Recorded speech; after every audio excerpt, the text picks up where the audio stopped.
This week on Dateline Schools, we're visiting the St. Clair County Technical Education Center and have the opportunity to talk with the director here at Tech, Pat Yannick. And Pat, we can't talk about Tech without mentioning manufacturing and all that. And we know a lot of our high school sophomores had a chance to participate in Manufacturing Day.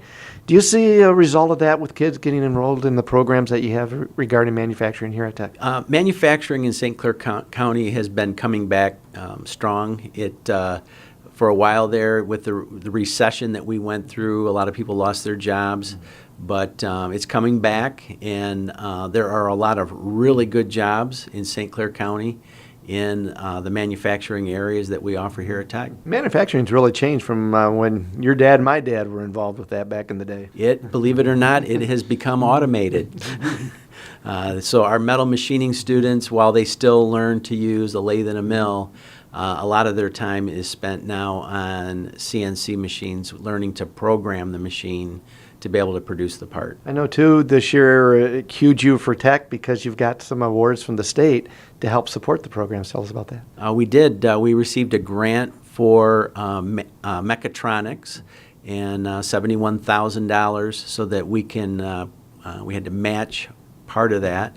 And so we'll be adding 3 new FANUC robots, CERT carts they're called, so that the students can become FANUC certified programmers. Level 1, Level 2 is our goal, so that the students, when they leave us, will have their programming certificates. Well, that's a pretty big improvement to the program for you, isn't it? It is. At Tech, one of our goals is to add industry credentials wherever they're available.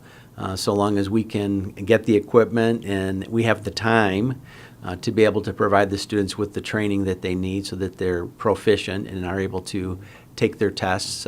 We like to be able to do that so that they walk out the door with Tech under their belt, but they also have a piece of paper that people in industry recognize. Tech students have been real successful over the last several years on the national stage too, haven't they? Well, they have. We've had several gold, silver medal champions at the National SkillsUSA competition. Our health students also participate in an organization called HOSA, but specifically manufacturing and metal machining, we've done extremely well. We'll be back with more tomorrow. For Dateline Schools, I'm Terry Harrington.